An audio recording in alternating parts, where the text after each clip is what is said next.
China's exports dropped by more than 4% in December compared to the same period a year before. It's the biggest drop in 2 years. China's global trade surplus also sank last year, according to Chinese customs figures. But, crucially, China's trade surplus with the US jumped by more than 17%, prompting fears that US President Donald Trump might feel the need to crank up the heat in the simmering trade conflict between the world's two biggest economies.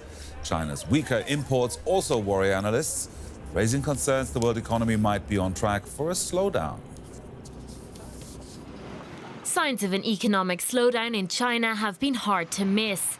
And since the beginning of the year, the effects are being felt elsewhere too.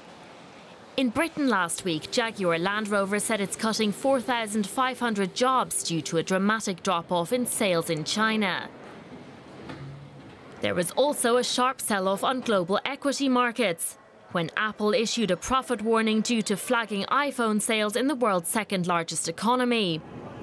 Shares in other companies heavily invested in China also dropped after word got out that demand is softening. The global economy only now seems to be waking up to the fact that growth is slowing fast in China.